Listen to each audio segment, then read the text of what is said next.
I used to think hope had to roar to be real. Thunder in the sky, fireworks in the night, big, loud miracles.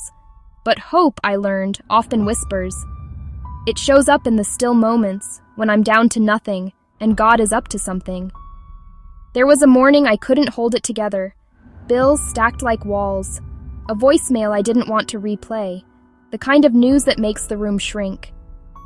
I stepped outside before sunrise, just to breathe. The city yawned awake, and so did I. I remembered Psalm 23. Even though I walk through the valley of the shadow of death, I will fear no evil. Not sprint through, not escape around, walk through, step by step. That morning, I decided to walk. A block later, I saw a tiny seed on the sidewalk, pressed into a crack. A mustard seed, maybe. I smiled because Jesus once said faith that small can move mountains. And honestly, that's about all I had, seed-sized faith. But I held it like a promise.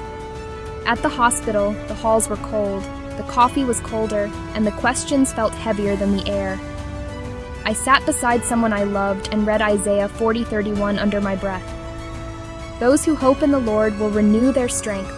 They will soar on wings like eagles. I didn't feel like an eagle. I felt like a sparrow in the rain.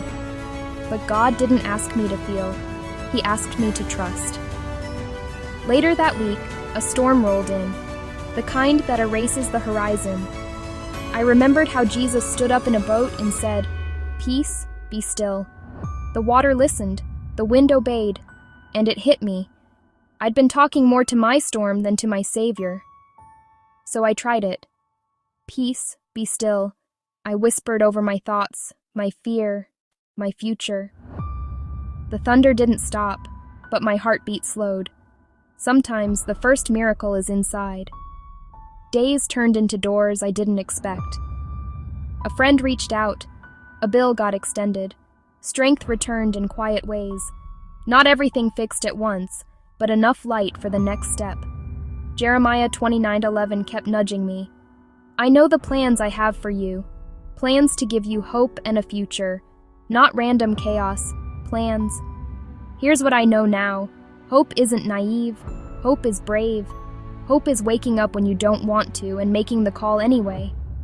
Hope is praying when the words feel heavy. Hope is holding God's promises tighter than your fears. It's mustard seed small but mountain moving strong. If you're in the valley, keep walking. If you're in the storm, speak peace. If you're waiting on wings, don't quit. Strength is on the way. Romans 8:28 says, "All things work together for good for those who love God." Not some things, all things. I don't know your story, but I know this. Hope has a name, and he's closer than your breath. Listen for the whisper, hold on to the seed, and watch the mountain move.